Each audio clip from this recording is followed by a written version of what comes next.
बिस्मिल्लाहिर्रहमानिर्रहीम, अस्सलाम वालेकुम।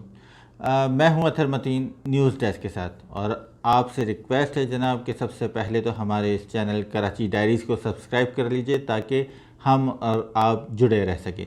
दोस्तों, इस वक्त तेज़ी से बहुत अलार्मिंग सिचुएशन है मुल्क में, और एक एक शहर इस वक्त टारगेट बना हुआ है, और हर लम्हे यहाँ पर एक न एक रोज़ बुरी खबर आ रही है। मैं बात कर रहा हूँ कोरोना वायरस की।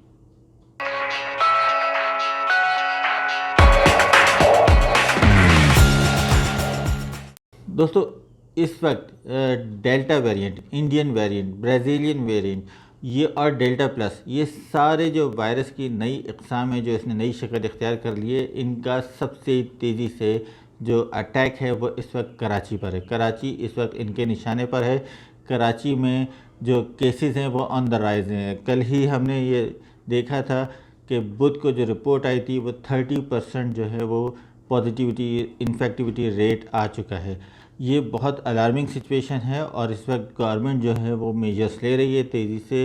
इस वक्त सिचुएशन बड़ी ख़राब होती जा रही है, लॉकडाउन की तरफ इशारे दिए जा रहे हैं। इवन आज फेडरल गवर्नमेंट ने, NCOC ने साफ कह दिया है कि वो मुकम्मल लॉकडाउन की हिमायत नहीं करते। बहरहाल कल सिंध गवर्नमेंट का यानी जुम्मे को एक इजलास होने जा रहा है टास्क फोर्स का, जिसके अंदर मज़ीद लॉकडाउन से मुतालिक फ़ैसले मुतवक्का हैं। इस वक्त सबसे अहम बात जो इस वक्त है वह आज NCOC सरबरा असद उमर ने ख़ास तौर पर यह बता दिए हैं कि वफाकी हुकूमत क्या क्या इक़दाम उठाने जा रही है।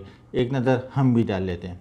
सबसे पहले 1 अगस्त को जो जहाज़ पे, हवाई जहाज़ पे जो सफ़र करेंगे लोग, उनके लिए ये पहले से अनाउंसमेंट कर दी गई थी कि 1 अगस्त से सिर्फ वो लोग जो कम से कम एक वैक्सीन की डोज लगवा चुके हैं सिर्फ वो सफ़र कर सकेंगे। अगर आप वैक्सीनेटेड नहीं हैं तो 1 अगस्त से आप स्कूलों में जाके या कॉलेज के अंदर जाके पढ़ा नहीं सकते। वो ड्राइवर, कंडक्टर, हेल्पर, स्टाफ जो ट्रांसपोर्ट के अंदर बच्चों को स्कूल ले जाने, कॉलेज ले जाने की ट्रांसपोर्ट के अंदर काम करते हैं, उस स्टूडेंट्स जो हैं, जो तालिब इल्म हैं, वो उनके लिए 31 अगस्त आखिरी तारीख रखी गई है। अगर उनकी उम्र 18 साल या इससे ज़्यादा है, law enforcement agencies, public sector के मुलाजमीन हैं, वो लोग जो होटल में काम करते हैं, रेस्टोरेंट, मैरिज हॉल्स, जो शादी हॉल्स हैं, वहां पर काम करते हैं, आपने अगर 31 अगस्त तक वैक्सीन नहीं लगाई हुई तो आप उसके बाद यहां पर काम नहीं कर सकेंगे। तो जनाब असद उमर साहब की बात सुन ली आपने, और ये देख लिया कि किस तरीके से आगे वैक्सीनेशन को इम्पोज किया जाएगा, और ये मेक श्योर किया जाएगा कि हर आदमी वैक्सीनेटेड हो। बहरहाल दूसरी तरफ एक बड़ी अलार्मिंग सिचुएशन है कि दुनिया भर के अंदर, यूरोप हो गया, अमेरिका हो गया, अमेरिका के अंदर इनफैक्ट अभी मास्क की जो पाबंदी दोबारा शुरू कर दी गई है। बहरहाल यूरोप है और ब्रिटेन है ख़ास तौर पर, और इन मुल्कों में अब पाबंदियाँ कम की जा रही हैं, ईज़ की जा रही है सिचुएशन, क्योंकि वहाँ वैक्सीनेशन बढ़ चुकी है, वहाँ केसेस कंट्रोल हो रहे हैं, लॉकडाउन निस्बतन बेहतर कंडीशन में है। लेकिन अब हो क्या रहा है कि जनाब वहाँ दुनिया भर से फ़्लाइट्स आ रही हैं, लेकिन उन मुल्कों ने ख़ास तौर पर ऐसे इक़दाम उठाए हैं कि जो रेड लिस्ट वाले एरियाज़ हैं, जो ख़तरनाक ममालिक हैं, जिनमें पाकिस्तान को भी उन्होंने शामिल किया हुआ है, वहाँ पर भी तो वहाँ उन्होंने ट्रैवल एक तरह से एडवाइजरी जारी की है। वहाँ से जो फ़्लाइट्स पाकिस्तान से और दूसरे कुछ कंट्री से मुसाफिरों को लेकर जा रही हैं, तो वो उनके लिए ख़ास हिदायत जारी की गई हैं। अब हो क्या रहा है कि जो एयरलाइंस हैं वो भी इस बारे में आपको पता है कि एयरलाइंस की एक इंडस्ट्री है, ये एक तरह से माफिया बन जाती है समटाइम्स। ये इस वक्त चार्ज कर रहे थे डबल से भी ज़्यादा। बहुत सारे पाकिस्तानी जो इस वक्त बैरून मुल्क मुकीम है, ओवरसीज़, वो पाकिस्तान आए हुए थे ईद की छुट्टियों में भी, और वैसे भी आपको पता है कि पाकिस्तान में हर साल लाखों जो ओवरसीज़ है वो आते। अब हुआ ये है कि उनकी वापसी जो है वो तकरीबन जो है वो कैंसिल हुई जा रही है। डेली बेसिस पे उनकी फ़्लाइट्स हैं, वो आपने ये देखा होगा कि यौमिया तकरीबन 40, 50, 60 परवाज़ें जो है वो डोमेस्टिक और इंटरनेशनली कैंसिल हो रही हैं। अब उसमें हो ये रहा है कि जो पाकिस्तान में फंसे हुए लोग हैं वो वापस जाना है, उनके किसी की जॉब का मसला है, किसी की स्कूलिंग का मसला है, किसी को अपने बच्चों से जो जाती होते फैमिलीज़ को छोड़ के आए हुए वो प्रॉब्लम में आए हुए हैं। ऐसे ही हमारे एक अज़ीज़ हैं, मेरे बड़े भाई हैं, वो आए हुए हैं हॉलैंड से, नीदरलैंड से, एम्स्टर्डम में रहते हैं। मैं भी हॉलैंड जब गया था तो उन्हीं के पास ठहरा था। वो क्या कहते हैं आपको वो भी सुनवाते हैं। मैं हॉलैंड से आया हुआ हूँ, यहाँ अपनी फैमिली से मिलने आया था और आके जो है ना पूरी तरह फंस गया हूँ, क्योंकि मेरी वापसी की फ़्लाइट जो थी 24 की थी और जो कैंसिल होके 26 को हुई, फिर 26 से कैंसिल हुई, 27 जुलाई को हुई, फिर 27 जुलाई से भी कैंसिल हुई, 29 जुलाई की हुई और फिर जो है ना 4 अगस्त की हुई कैंसिल। अब जो है ना 10 अगस्त की उन्होंने दी है नई फ़्लाइट। और अगर ट्रैवल एजेंट से बात करूँ तो वो बोलते हैं कि ये जो है ना एयरलाइंस वालों की तरफ से हो रहा है प्रॉब्लम। मुझे कुछ समझ में नहीं आ रहा मैं किस तरीके से वापस जाऊँ।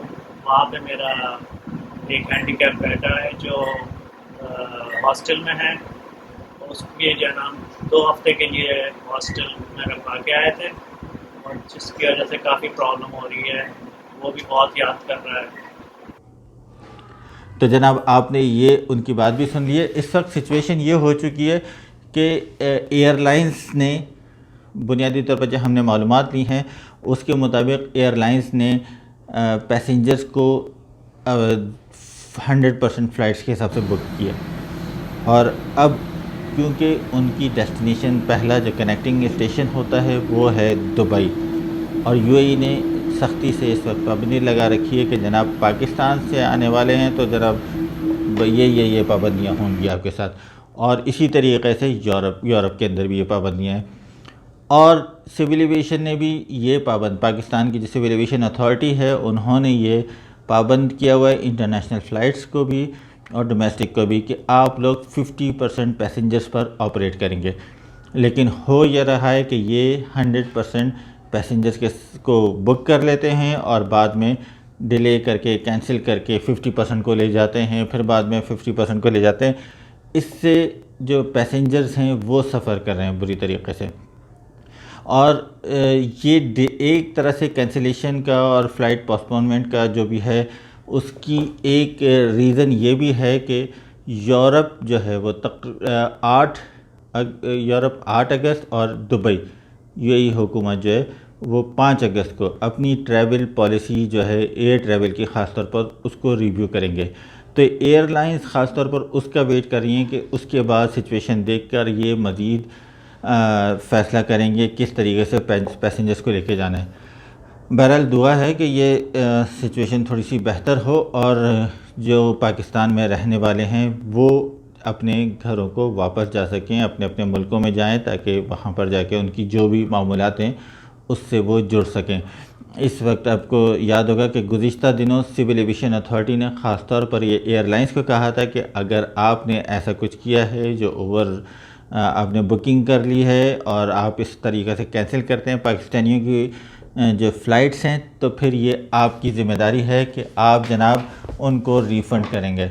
बहरहाल रिफ़ंड का तो आपको पता है कि इतना इजी चांस नहीं होता। वो कहते हैं कि ठीक है थोड़े दिन और वेट कर लें और वेट कर लें और वेट कर लें। बहरहाल तो अपील करते हैं फेडरल गवर्नमेंट से और हुकूमत पाकिस्तान और साथ में जो एविएशन अथॉरिटीज़ हैं कि जनाब इस बात को मेक श्योर करें कि जो भी पाकिस्तानी यहाँ फंसे हुए हैं बैरून मुल्क जाने वाले, उनके लिए वापसी के इक़दाम को यकीनी बनाया जा सके ताकि वो जल्द से जल्द अपने जो उन मुल्कों में वापस जा सकें।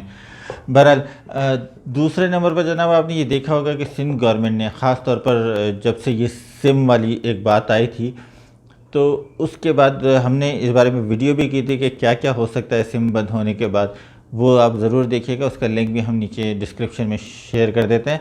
बहरहाल उसके बाद से जब से ये आया है एक्सपो सेंटर कराची में ऐसा लग रहा है कि जुम्मा बाज़ार लगा हुआ है। जुम्मा बाज़ार छोड़ दीजिए ना, मवेशी मंडी लगी हुई है। इतना रश है कि अगर किसी को कोरोना ना भी हो तो अल्लाह ना करे उनको कोरोना हो सकता है। आज बात और पता लगी कि सिंध भर में पार्क बंद कर दिए गए हैं लेकिन मज़ार क़ाइद खुला हुआ था। वजह उसकी ग़ालिबन ये थी कि वो सिंध गवर्नमेंट के ज़ेरे इंतज़ाम नहीं है। बहरहाल अपना बहुत ख्याल रखिएगा, अपनी राय से ज़रूर आगाह कीजिएगा। बहुत शुक्रिया।